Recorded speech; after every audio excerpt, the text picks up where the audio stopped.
Ladies and gentlemen, welcome to the stage, Brandon Basic.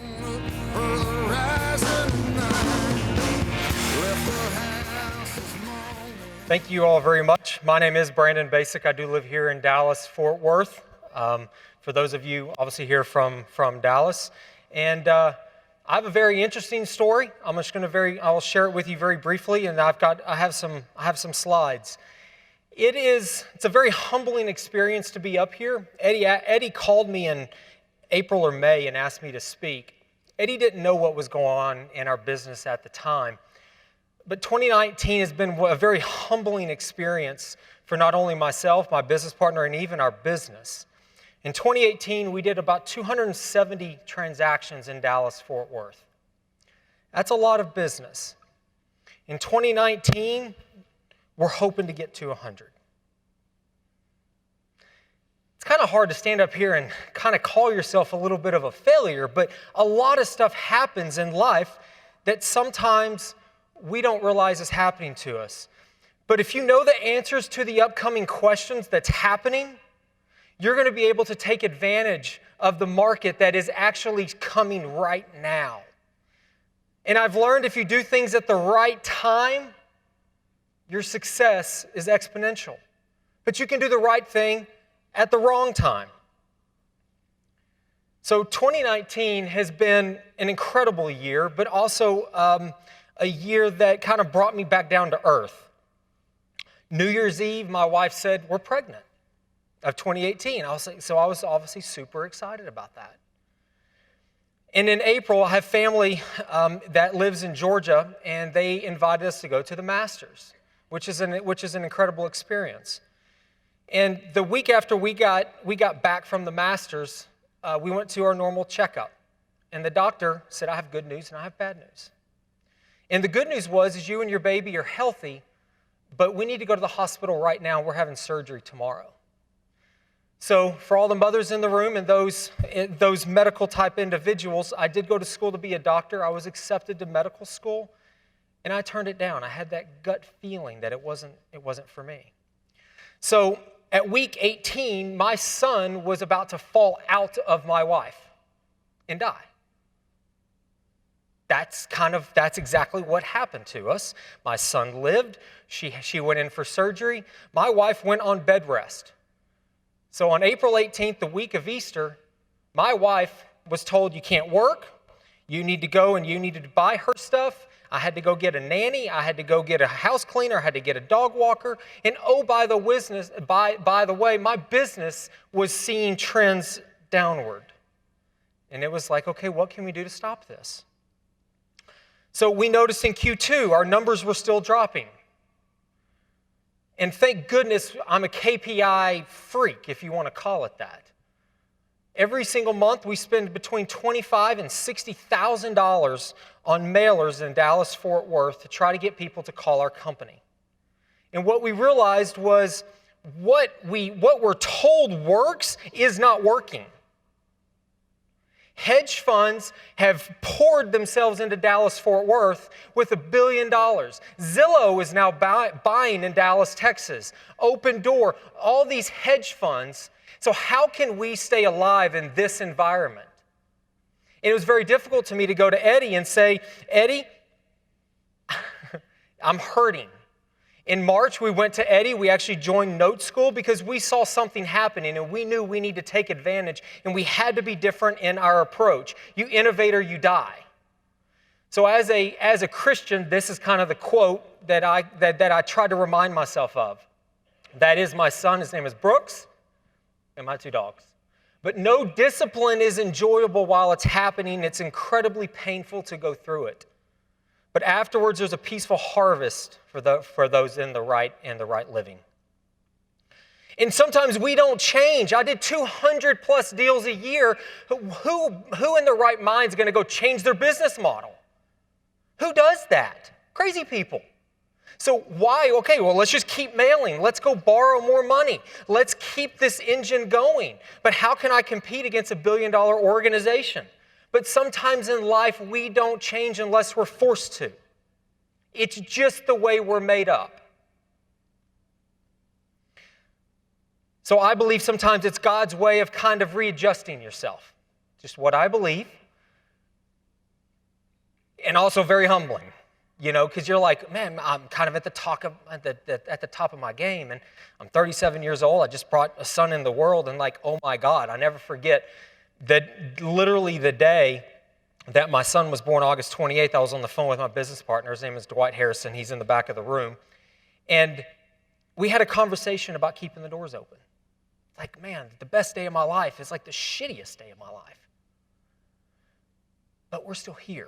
And I want to talk to you today about the secrets and some of the things that I've realized that's kept us alive and that we had to change. Our back was against a wall. I had nowhere to go but forward. And I'm pretty hard-headed. Those of you that do know me, I just don't take no for an answer. I asked Eddie multiple times, can I take you to lunch? Can I take you to dinner? And he passed me off to his secretary. But I just don't give up. I'm pretty hard-headed. So finally I got that chance. But sometimes I think it's okay to put our backs against the wall, to realize that there's only one way, and that's forward. So I'm going to show you a video here of Tony Robbins.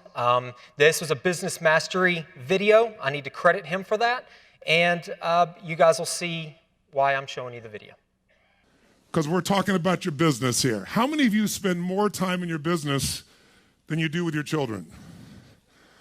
How many spend more time with your business than you do with your spouse or loved ones? How many of you are lonely little bastards with your business here?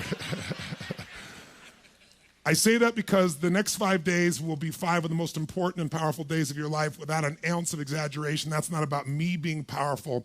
It's because this process called your business, most of you don't think of it as a process, you think of it as an extension of your identity. In fact, if your business is doing horribly, most of you are doing horribly. Who'd relate to this in some level?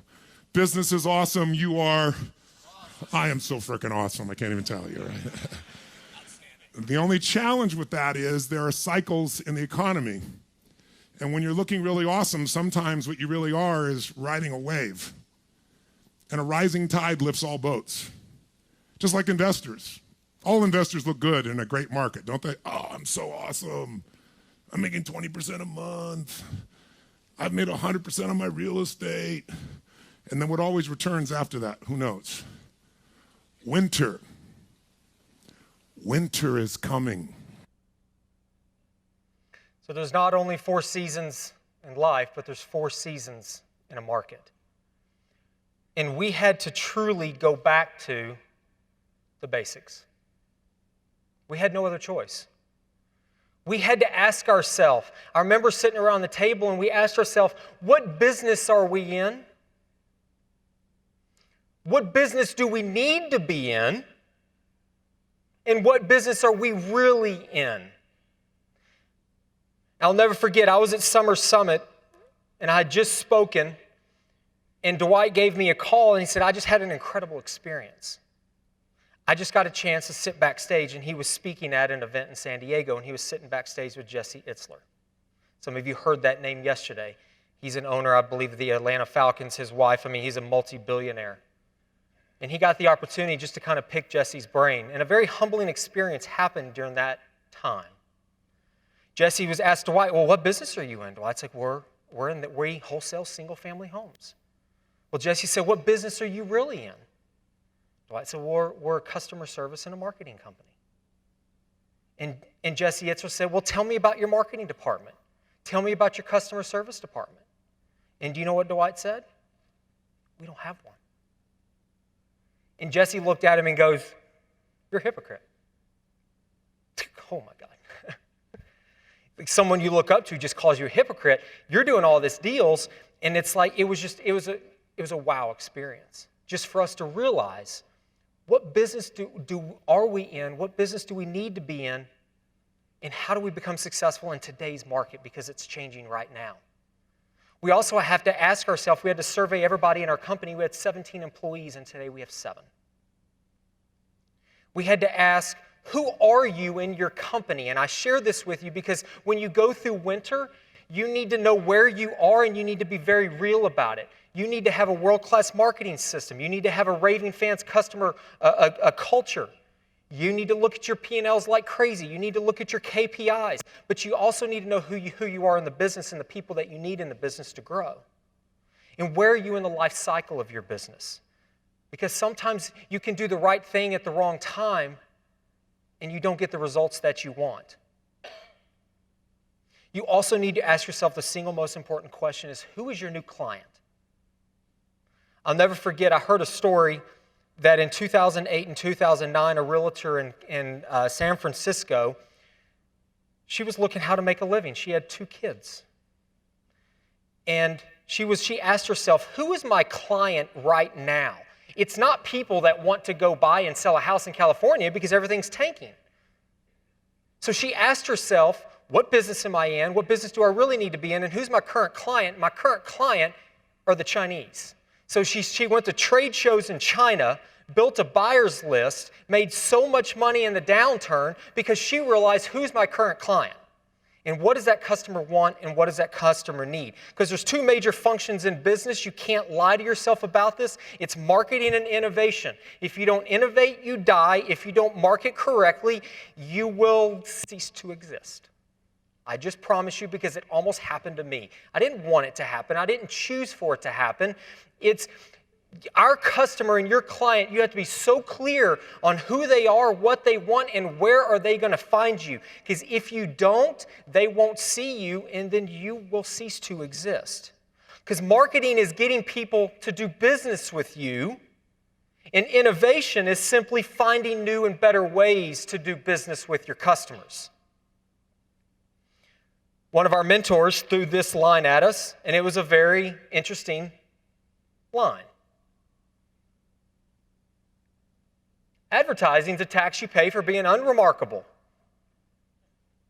And I'm going to show you what unremarkable looks like right now. How do you get the word out to the people near your business who matter most? Do it with Every Door Direct Mail. It features an online mapping tool for finding potential customers near your business. To use the mapping tool, enter a starting point. Then select nearby postal routes where you want your mail pieces delivered. You can see demographic data based on census reports, like age range and average household size and income, and choose among available routes. When you're finished planning your mailing, you can schedule it for delivery. Each mail piece costs less than the price of a stamp to send. Creating your mailing is easy too. You can do it yourself or find a list of printers or mail service providers on USPS.com. When your mail pieces are ready, bring them to the post office and we'll deliver to every address along the routes you selected. Reach potential customers simply and cost-effectively. Every Door Direct Mail from the U.S. Postal Service. Your post office anywhere.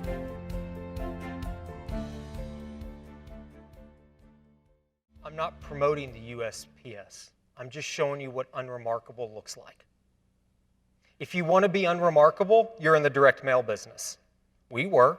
We still are. I'm actually still convincing my leadership team to stop mailing. It is a conversation that we have. They're in the back of the room, probably grinning right now. Because the aim of marketing is knowing your customer better than they know themselves.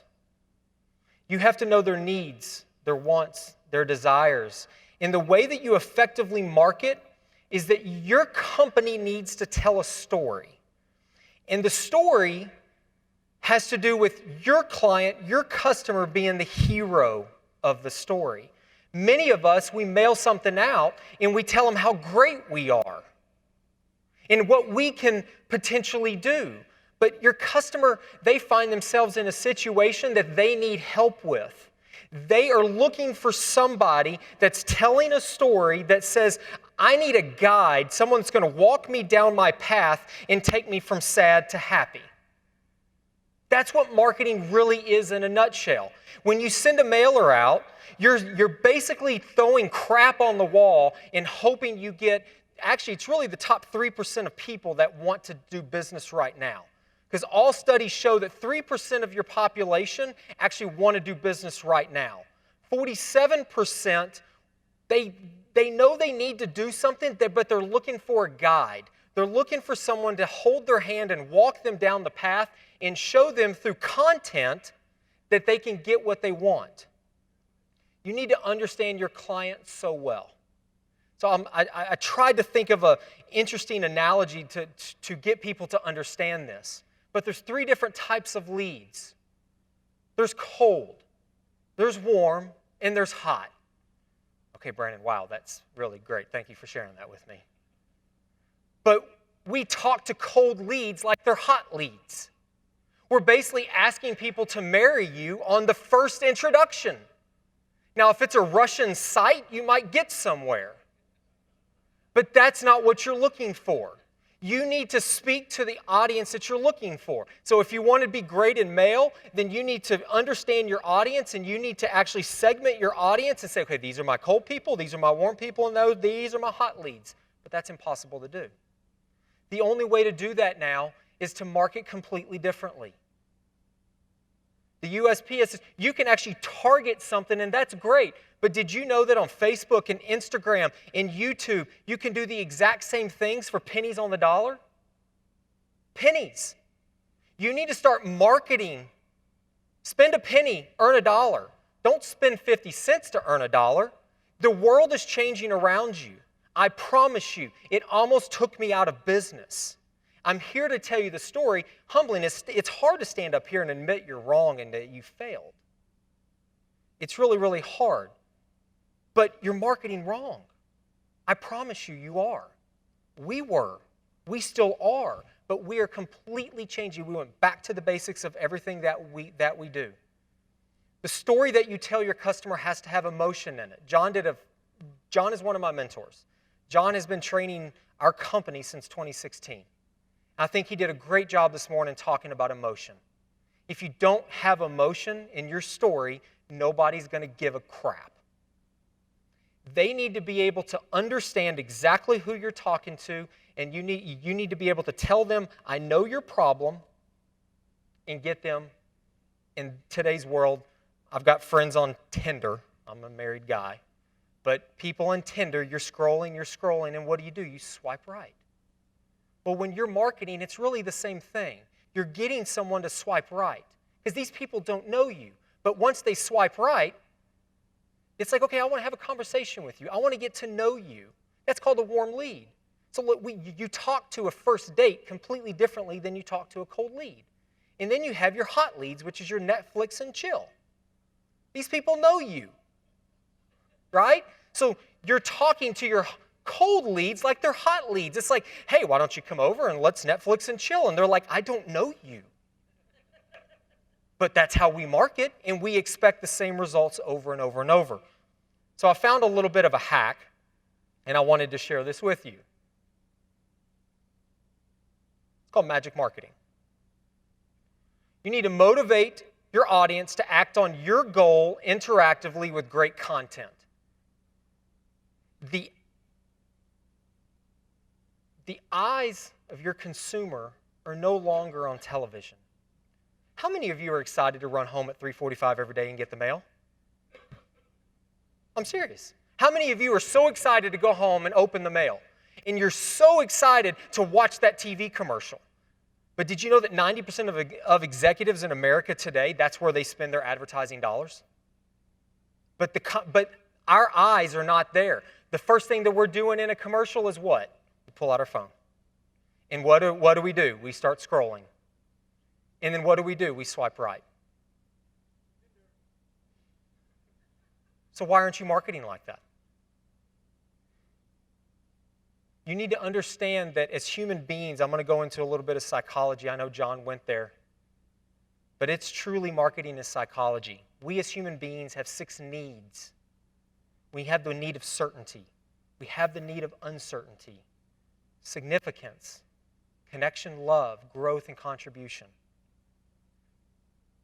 And if you're marketing for someone that wants to contribute, if you're marketing to raise money, don't you think you should hit on a human need of the need to contribute? But if you're looking for someone that's a distressed seller, don't you think your marketing should have some kind of, I know your certainty is shaken, but let me share my story with you and how I can take you from here to here. You need to motivate with emotion the right audience Because if you're trying to buy notes and you're marketing to car people that own notes, you're not going to get what you want. I know that's kind of a drastic example. But you need to have a goal for them. Make it very clear that you know what you're asking them to do. And you need to be very interactive with great content. It's called content marketing. You need to give your stuff away for free. John Martin is an excellent example of that. Literally, if you follow him online, he tells you exactly what to do and he gives his stuff away for free. Because when you give it away for free and you tell your customer how you can help them and benefit them, do you know what goes through their mind? If he's willing to give me this for free, I can't imagine what he can do if I paid him or if I did business with him. That's what they think. I'm just telling you the human psychology of it. So let me tell you what gets in the way. The strongest force in the human personality is the need to stay consistent with the identity that we define ourselves with. If you say that I'm a very conservative person, do you think you're going to take an outlandish risk in something? No, because you've defined yourself a certain way. And the world is changing around you, and if you don't change as an individual, I have bad news for you. And it's okay, because it's incredibly difficult to want to change. And that's why I believe sometimes God kind of forces that wall in our back to only make us move forward. Because I believe we all have a mission and a purpose in life, and you can't do it if you're not successful. There is a Bible scripture that basically says, and I don't know it off the top of my head, but it's a prayer to God that says, make me successful so that I can help others. I'm just trying to say, I know how hard it is to change. I know how hard it is, and it's scary as hell, and it sucks. I get it. But there are 18-wheeler drivers right now, that in 5 to 7 years will not have jobs, and I don't feel sorry for them. Because they know that self-autonomous driving 18-wheelers are coming. And if they're just going to sit around and just hope something happens, hope is not a great strategy. But people don't want to change. I completely get it. You have to understand that most of you are throwing away 90% of your marketing dollars. And you have to go back to the basics. It's kind of hard to shut your business down for a month and completely rebrand yourself and really take a deep dive back in. But remember, no discipline is enjoyable while it's happening. It's incredibly painful. But the fruits of what's happened is going to be amazing.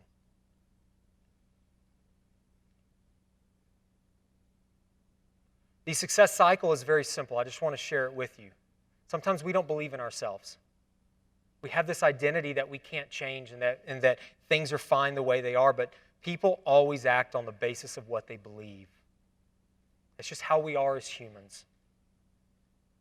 If you want to change someone's actions, you have to change what they believe. This is called the success cycle. If you believe that you have the potential, you're going to take action. And when you take action, you're going to get a result. You might not like the result, but it's going to affect your belief and your attitude. I want you to know that it's all up here in your head, and it all has to do with the psychology of everything that you do. So if you want to go out of business, don't do these two things, marketing and innovation. It's just pretty simple. It really, really is. Business doesn't have to be complex. Sometimes we make it more complex than it really is. Our marketing strategy now is all content marketing. We are going to be telling sellers how to not do business with us. I know that kind of sounds crazy, right? We're going to tell them everything that they need to sell their property, to sell their note, give them every resource that they need to be successful. Because I know some people don't want to go about doing that. We know that 70% of our customers, they want the easy button. They don't have the time or the energy to fix up their house and sell it. But I'm going to tell them where to fix it up, where to get the materials, where to get the supplies, because when I do that, I'm building trust. They need something. They have a need, and they're looking for a guide to take them along that pattern to get them to where they want to go. So I shared with you that there's two major business functions, marketing and innovation. The way that we innovated was through negotiations. John Martinez taught me basically everything that I knew from a foundational standpoint when it comes to negotiation. My favorite thing is the takeaway. I love going negative on people. It's a lot of fun to kind of mess with people mentally. It is a lot of fun in person, only if you do it the right way. I've also had the privilege of getting to know Chris Voss very, very well. If you don't know that individual, I highly recommend you look him up. He was the FBI hostage negotiator for the United States of America. When he was called to a bank robber or a kidnapping, you can't just say, you know what, why don't you keep one kid, kill one, and just give one up. It really doesn't work like that. And what he realized is what he learned in the FBI also worked in business. It works the exact same. Because a negotiation is the art of letting the other side have your way. It's pretty cool to think about. A negotiator, we know how the brain works and we know how to manipulate it. John shared some of those things with you earlier. When you get people emotional, how many million can we actually process in a second? 11. But the logical brain can only do a little bit. So you have to get people from a rational to an emotional state. And when you do these things, you build trust with people automatically. It happens very easily. I'm still competing with Open Door. I'm still competing with Zillow. But the way that I have to do it is I have to give my customer what they want and build a trust level that nobody else is doing it with them. Because all of these other companies are trying to take real estate agents out of business completely, and they're trying to get everybody to do everything online. But how many times when you pick up the phone and call AT&T or you call American Airlines and you go, representative, representative, representative? We don't want to talk to a machine. We want to talk to a human being. And that's never going to change. We're just making marketing easier. I don't want to hire 17 individuals that I have to train to say it the way I would want to say it. I'm going to build it into a system so that sellers come into a funnel directly with me. I'm going to give them a webinar. I'm going to tell them everything that they need to know. And the people that believe what I believe and choose to do business with me will come to me organically. And we believe doing that, we can still do 100 to 150 deals a year. On a marketing budget that was $750,000, that I believe we're going to be able to do it for about $100,000 to $150,000. That is the only way we can compete in today's market. If we did not know this, I would not be standing on this stage. I would be out of business looking for something else right now. I absolutely promise you that.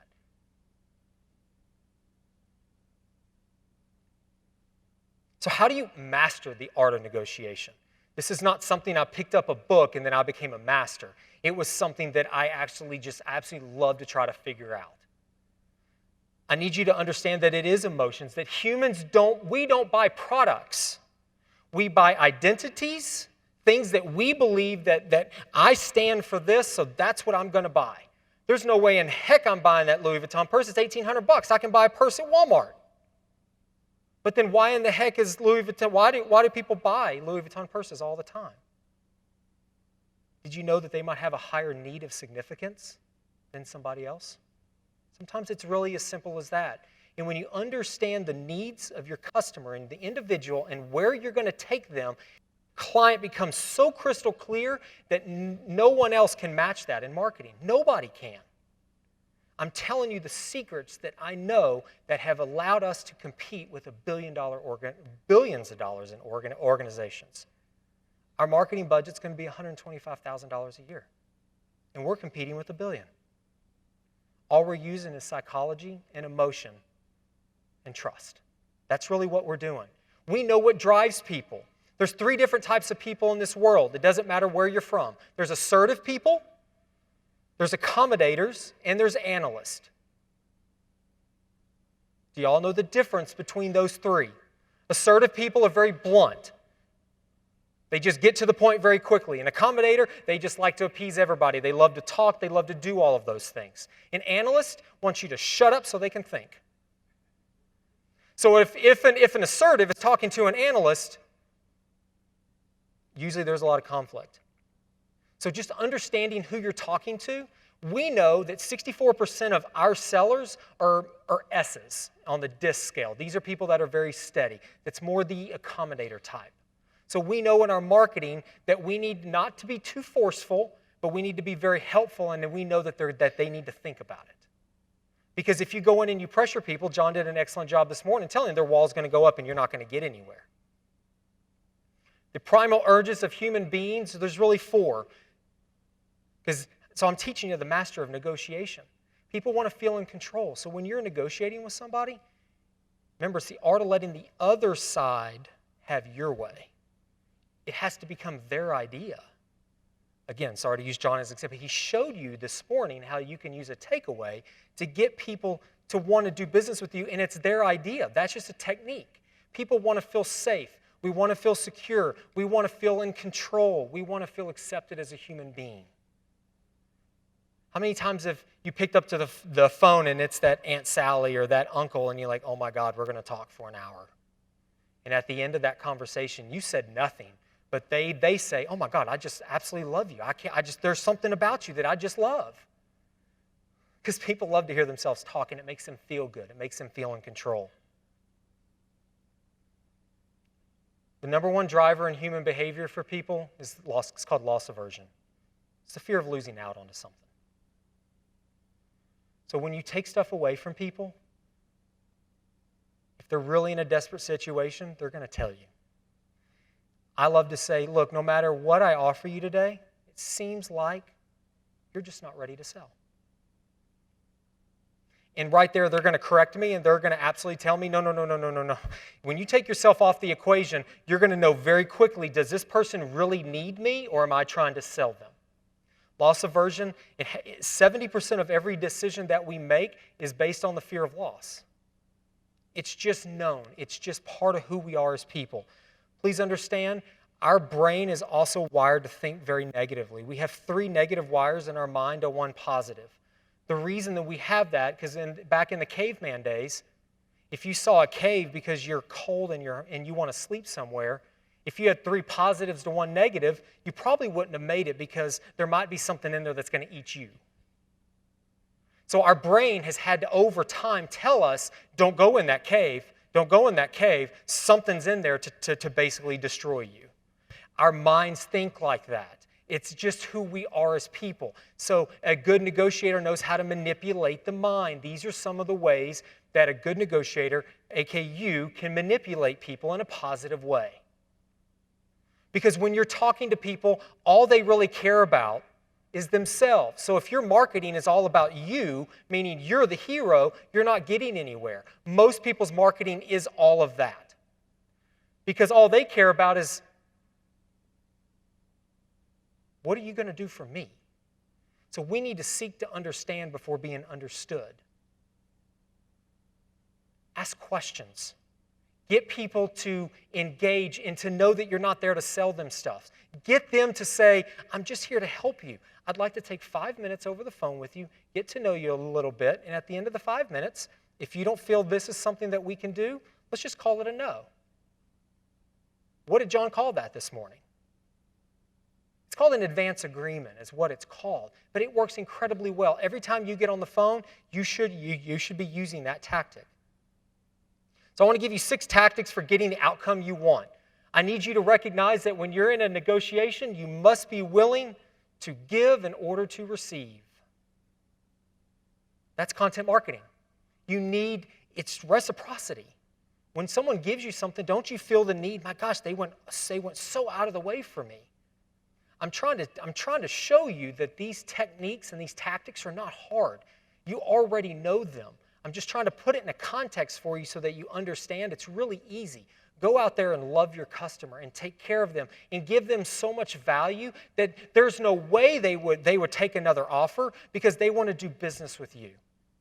We buy houses $30,000 less than some of the other competitors because do you know what they tell us? I just feel that you're going to get across the finish line. It's that gut feeling. It's that emotion because our marketing fuels emotion. We demonstrate empathy for the other side's challenges. Empathy is all about them. Stop making it about you. You need to articulate the understanding of what the other side is facing. Just don't say, I understand. I understand puts a wall up so fast because you probably don't understand. All they're thinking to themselves is, how are you going to help me? They need you.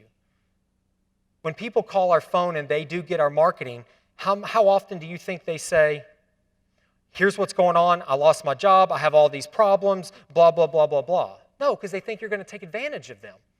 They say, look, yeah, I got your mailer. I'm thinking about selling. I'm not in no rush. I'm not in any hurry, but everybody starts that way. It doesn't matter what you're buying. So if you get their wall to come down, success is imminent for you. Don't be afraid to make mistakes and be corrected when talking to people. It's one of my favorite strategies to use. When I know where they're going and where they want to be, sometimes I will say something incorrectly to get them to correct me, and a lot of times they give me more information by doing that. Oh, so you're moving to St. Louis? No, we're going to Nashville because my mother, blah, blah, blah, blah, blah. It happens all the time because a negotiation it's not war, it's not battle, it's not I win, you lose. It's a process of discovery. And you need to be able to discover what needs they need and go solve them for them. You heard John say this. You're hearing two great people say the same thing, I promise. Don't push for yes. Don't push for it. There's multiple different types of yeses.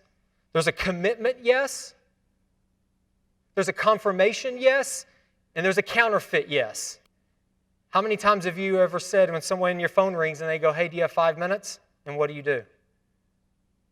Yeah. You don't know what you're getting yourself into. So when you push people for a yes, you're going to get that. Push people for a no.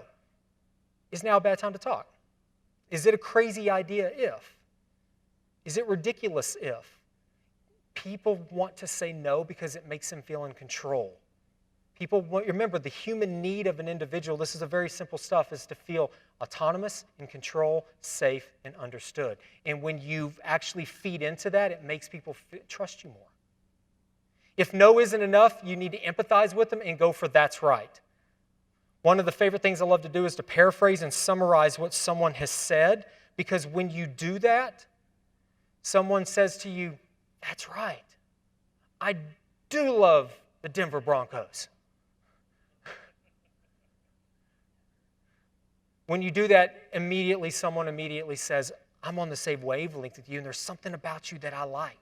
We are on the same page. And all you did was repeat back to them what they said to you, and they know that you understood them. You heard them. This is not rocket science. We do hundreds of deals, and we're able to compete with the billion-dollar organizations because we pick up the phone and say, hey, how are you doing today? How can I help you? What's going on? Don't overcomplicate this. Go out there and love your customer. Take care of them. And give them what they need. But you need to know what they need first. And you need to know that a lot of times it's something very simple. Sometimes it's a human need. Sometimes they're going through a level of uncertainty in their life. I was. I had a baby on the way. I had huge financial commitments. And our business potentially was going under.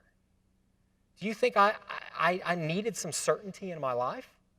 We all do. 80% of the people, their number one need is certainty. And we make decisions that way. And lastly, if you show respect when you negotiate, you're always going to receive it in return. Always. I have 4 minutes, and I'm going to go quick for you. These are some techniques I want you, if you're interested in negotiation, you're interested in getting better, and interested in understanding more on how to do it, these are really what I recommend. The very top one is called a label. And I'm going to spend a little bit more time there. The reason that one's the most important is I showed you there's 3 different types of people in this world, not in the United States, not Canadians or Australians. Three different types of people. You have your assertive, your accommodator, and your analyst. Analysts do not like questions because they're asking themselves internally, okay, where are they going with this? And they're calculating a chess move in their mind. What's the next thing? So I want to be very careful to answer that question because I don't want to give away too much information and this is what's going on in their mind. So calibrated questions really only work for one type of person, and it's accommodators. They love questions. Assertive people don't want to be interrupted. They want to get immediately to the point. They want to go really, really fast, and if you ask them a question, it's not something that they're going to want to spend time doing.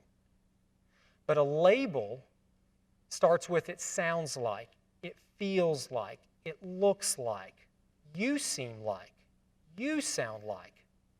It's an acknowledgement which drives home to the fact of, I hear you, I understand you, and I need some clarification, which goes back to the human needs that we have as people. People want to feel accepted and understood. So when you use a label, it works for all three types of personalities. So when you're talking to someone, it says, it feels like you're confused. It seems like what I said is not hitting home with you. And it gets them to expand, because a negotiation is not an act of battle or war, it's a process of discovery. That's one of the number one things that took our business to the next level, and it got people to trust us. Something that's very difficult for me is to shut up and listen.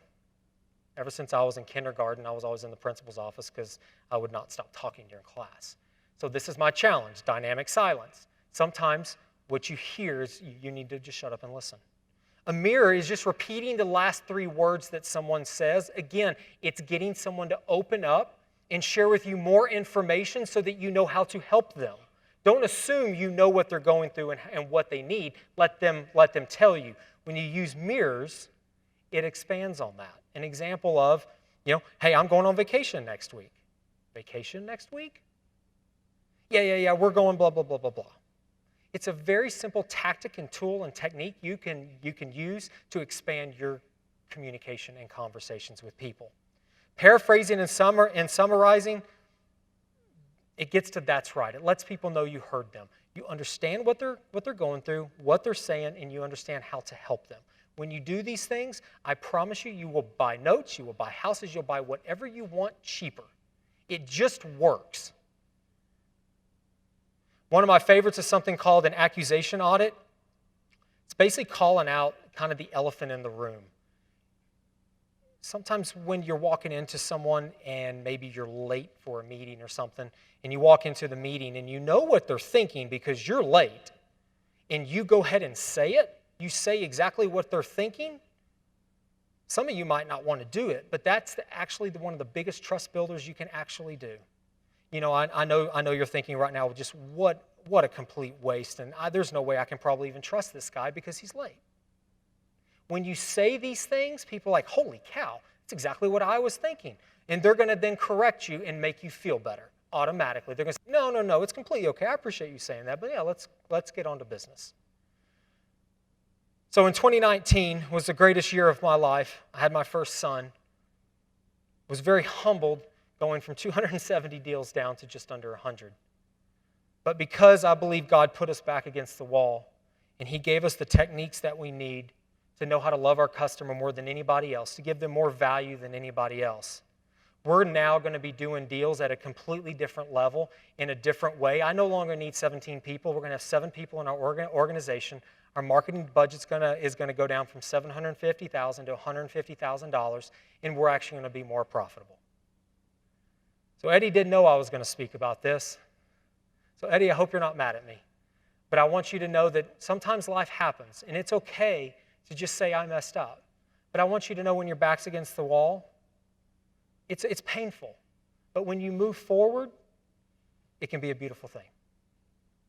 Thank you all so very much for your time. Thank you.